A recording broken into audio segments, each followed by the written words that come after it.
सुना है सभी ने? मीराबाई पूर्व जन्म में एक गोपिका थी। तो वो एक गोपी थी और उसको ये पता चला कि भगवान कृष्ण आए हैं, कन्हैया आया हुआ है। तो उसने अपनी सास से कहा कि मैं जाऊंगी, लेकिन उसकी सास ने उसको मना कर दिया। तो उस जन्म में वो गोपी थी जो मन ही मन भगवान को याद करती थी। जब उसका अगला जन्म हुआ तो अगले जन्म में तैयारियां चल रही थी कि लड़का होगा। जब भी कोई संतान होती है उम्मीद यही होती है कि लड़का हो जाए। कोई ये नहीं चाहता कि मेरी लड़की हो जाए, कुल के कारण बस, और कोई बात नहीं है। बेटी को सब चाहते हैं, ये भजन की बात अलग, गीत की बात अलग, सब चाहते हैं। तो जब उसका अगला जन्म हुआ तो 6-7 थालियां रखी हुई थी बजाने के लिए कि लड़का होगा तो थाली बजाए। जैसे ही मीराबाई का जन्म हुआ तो किसी ने थाली नहीं बजाई, लेकिन वो थालियां खुद बज गई। बोलिए कृष्ण कन्हैया सांवरिया, वो थाली अपने आप बजती। तो जब इतनी सारी थालियां एकदम बजी तो हैरान तो हुए। बाद में वो एक भगवान की क्या बनी, सच्ची भगत बनी। दिखावा नहीं था, कोई छल नहीं था, कोई कपट नहीं था, केवल भगवान की। शादी भी हो गई, फिर भी भगवान की भक्ति में लगी रही। बोले कृष्ण कन्हैया। अब आत्मदेव का तो क्या हो गया, भाग्योदय हो गया। 2 संतान घर में, नामकरण संस्कार किया उनका, उनके नाम रखे। क्या नाम बताए थे अभी? गोकर्ण और दूधकार, दोनों के नाम रखे।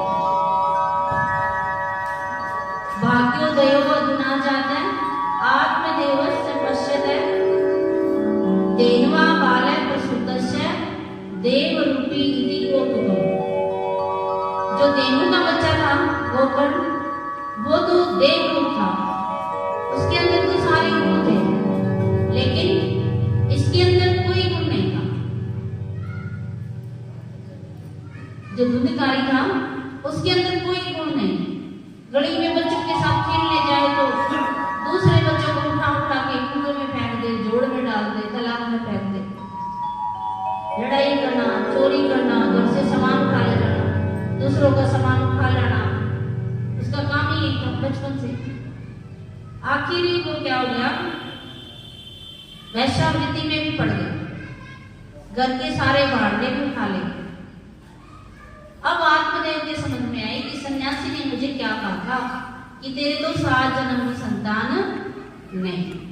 अब वो विचार कर रहा है कि क्वद गच्छामि, अब कहाँ बैठूं, कहाँ जाऊं। को मे दुखम वयोदेत, यानी कौन मेरे दुख को कम करेगा। प्राणास्तजामि, क्या मैं प्राणों को छोड़ दूं। दुखेन हाँ कष्टम हम संस्थित, यानी मेरे को तो इतना दुख हो गया, पहले भी ठीक था मैं। अब गोकर्ण अपने पिता को समझाता है, वो समझदार है। वो कहता है ऐसा खलु संसार, इस संसार में कोई सार नहीं है। क्या नहीं है? कोई सार नहीं। दुख रूपी विमोहक है। एक तो ये संसार क्या देता है, दुख देता है, दूसरा मोह पैदा करता है। देखो मोह के बगैर तो हम कोई काम नहीं कर सकते। पैदा होता है बच्चा तो माता पिता में, फिर दोस्तों में, फिर अपने काम में, फिर विवाह हो गया पत्नी में, फिर बच्चों में। तो मोह के कारण जीवन कैसे बीत गया पता ही नहीं चलता। लेकिन इस संसार में कोई सार नहीं। सुदय कस्य धनम कस्य, किसका बेटा किसका धन। स्नेहवान जलेत अनिशम, तो उस प्यार में हम रात दिन क्या करते हैं, जलते रहते हैं। मेरा बेटा ऐसा निकला, मेरे बेटा ने ऐसा कर दिया, मेरा बेटा कहना नहीं मानता। न चेत इंद्रस्य सुखम, इंद्र को भी सुख नहीं है। किंचित न भी सुखम चक्रवर्ती ने, चक्रवर्ती राजा को भी सुख नहीं है। सुखम अस्ति विरक्तस्य, हाँ विरक्ति को सुख है। मुनेर मान कामता जीविना। जो व्यक्ति क्या करता है, मुनि के रूप में विरक्त होकर के रहता है, वो सुखी। अब ब्राह्मण कहता है अपने बेटे के गोकर्ण को, तब वाक्य तू समाल करना, तेरे वाक्य सुन करते के तो क्या करना चाहिए मुझे, गंतु कामा पिता प्रवृत्त, कि मुझे वन में चला जाना चाहिए। किन कर्तव्य बने जाते हैं, बेटा यूं बता वन में क्या करूं जाकर, तब तुम मत सविस्तर, तो विस्तार पूर्वक बता, क्योंकि वो एक सन्यासी के द्वारा पढ़ दिया था, उसकी संतान थी, तो उसके अंदर तो विरक्ति थी। अब गोकर्ण कहता है, देहे अस्ति मास रुद्रे अभिमति त्यजकम, इस देह में जो आसक्ति है ना पिताजी, उसको छोड़। क्यों? क्योंकि इसमें तो क्या है, हड्डी है, मांस है, खून है, और तो कुछ है नहीं। इस शरीर में क्या है, हड्डियां हैं, मांस है, रुधिर है, और कुछ नहीं है। जाया सुतारी सुसदा ममता में बोझ, जाया होती पत्नी, सुता होती बेटे, इनमें क्या कर दे, ममता को छोड़ दे। पश्यानिशम जगदिगम क्षण भंगतिष्ठम, ये देखो ये संसार क्या है, क्षण भंगुर है। वैराग्य राग रसी को भाव भक्ति निष्ठ है। आप तो वैराग्य का सहारा लो और भक्ति करो। धर्मम भजस्वम, धर्म पर चलो। सत्यम तहज लोक धर्मान, ये संसार की सारी चीजों को क्या कर दो, छोड़ दो। अब ब्राह्मण के समझ में आ गई, उसने वन में जाने का विचार कर लिया। वो तो चला गया जंगल में। इसकी पूरी कहानी सुनना, क्या बात है। वो तो चला गया जंगल में, वो तो तपस्या करने चला गया, और उसने तपस्या करते करते वहां प्राणों को छोड़ दिया। बोलिए कृष्ण कन्हैया। अब पिता के चले जाने के बाद बेटा तो क्या हो गया, फ्री हो गया।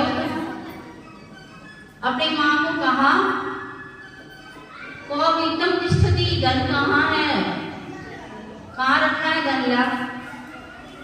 ब्रूहि अनिश्चय गति आना चाहिए, बता, नहीं तो लाठी से मारूंगा। क्या करूंगा, बता धन कहाँ है, लेके आ, नहीं तो लाठी से मारूंगा। तो उसने बता दिया बेचारे ने, और कुछ जाकर के कुएं में गिर के मर गई। बोलिए कृष्ण कन्हैया। तो ऐसा बेटा पैदा हो जाए तो उन माता पिता की क्या गति होती है, ये बताया है इसमें। गोकर्ण चला गया तीर्थ करने के लिए, जो गाय के हुआ था ना गोकर्ण, वो तीर्थ यात्रा पे चला गया।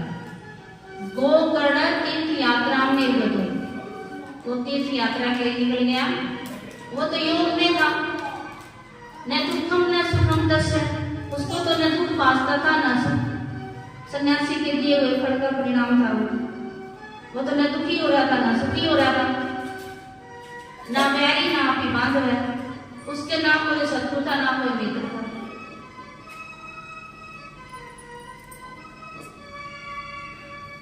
अब क्या बाकी वैश्याओं ने उससे और धन मांगना शुरू, घर का तो सब खत्म हो गया, कोई रोकने टोकने वाला खत्म, सब कुछ सारा धन खत्म। अब वैश्याएं कहती हैं कि और धन ला के हमें। अब वो राजा भी यहाँ चोरी करके लाया। अब वैश्याएं विचार कर रही है, ये आप ही मरेगा और हमें भी मारेगा। राजा को ये पता लग गया ना ये ले गया धन, तो इसको तो मारेंगे ही मारेंगे, हमें भी मारेंगे। तो उन्होंने एक प्लानिंग बनाई, 4-5 वैश्याओं ने। क्या योजना बनाई? हम इसी को मार देते हैं, एक रस्सी लाई गले में बांध देते हैं, नहीं मरा, और मारपीट करी, वो नहीं मरा। आखिर में उन्होंने जलते हुए अंगारे उसके मुंह में डाल दिए। उसकी खून की गति देखो क्या हुई, फिर उसके प्राण पखेरु उड़ गए। उन्होंने ये विचार बनाया था, ना होगा मांस ना बजेगी बांसुरी, और उसको उसी के घर में गड्ढा खोद के काटा। और ये विचार किया कि कोई पूछेगा तो कह देंगे हमारा प्रियतम तो कहाँ गया? धन कमाने के लिए गया है बाहर, कुछ वर्षों में या कुछ दिनों में आ जाएगा। बोलिए कृष्ण कन्हैया सावरिया सरकार की। दूधकारी गया हुआ था बाहर, दूधकारी को पता चल गया वहीं पे, किसी ने बता दिया। अब कोई गांव का कहीं जाएगा, कहीं बता ही देगा, तो उनके गांव वालों ने बता दिया, तो उसको वहां पता चल गया। उसने गया जी में श्राद्ध कर दिया, माँ का भी, पिताजी का भी, भाई का। फिर उसके एक दिन मन में आई कि घर में जाया जाए, तो वो घर में आया। रात्रि के समय घर में कोई था तो नहीं ना घर में, फिर वो बेचारा छिपता हुआ गांव वालों से छिपा के घर में आ गया। तो जैसे ही वो घर में आया तो उसको कई तरह की आवाजें आई। रात को जब सो रहा था, कभी पैसा, कभी आखिरी, कभी कुछ कभी कुछ। तो उसने कहा कि तू है कौन?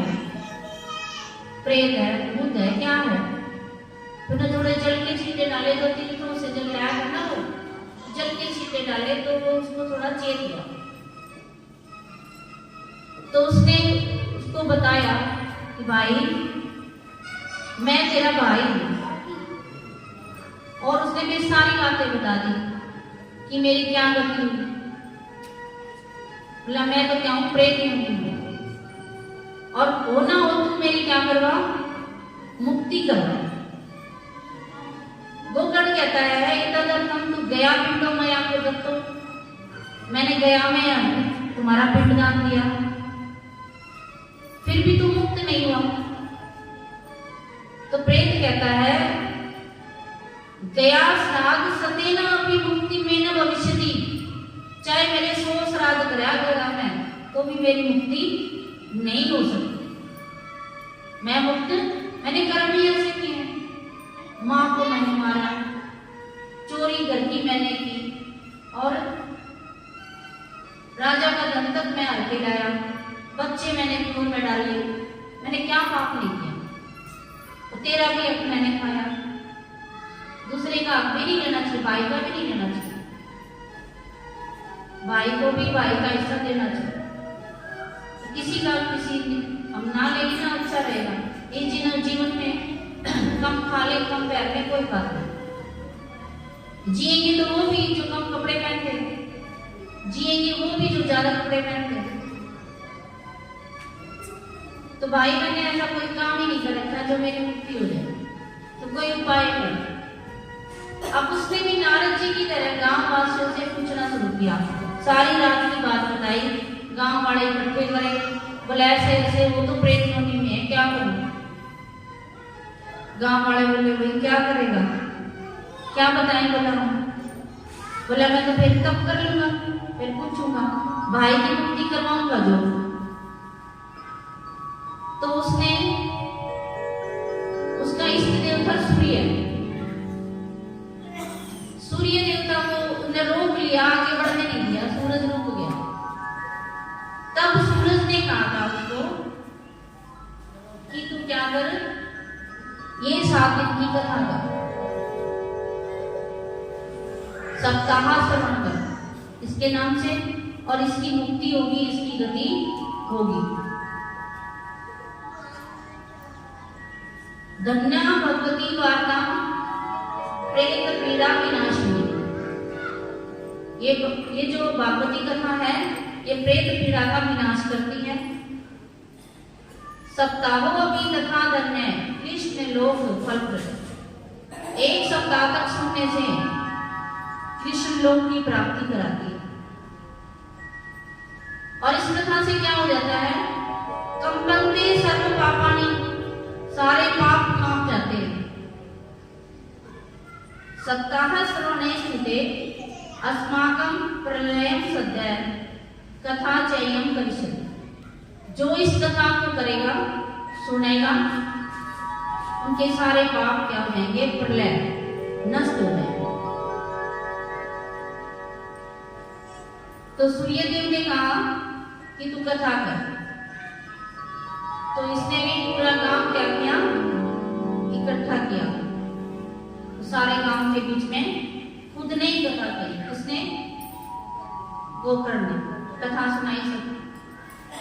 और जो वो था ना प्रेत योनि में धुंधकारी, वो तो कोई आसन में तो बैठ नहीं सकता था, इसके नियम है। हो सका तो निराहार भोजन न करके कथा सुननी चाहिए, उससे भी नहीं हो तो फलाहार कर लो, पानी पी लो, चाय पी लो, दूध पी लो, फल खा लो, कथा सुननी है तो। ज्यादा खाएंगे तो कथा में बैठा नहीं जाएगा, बाद में खा लो। तो ये नियम है कथा के। और शुद्ध चित्त शुद्ध करके कथा सुनो, ताकि कोई कथा सुना भी रहा है तो मन में बैठे।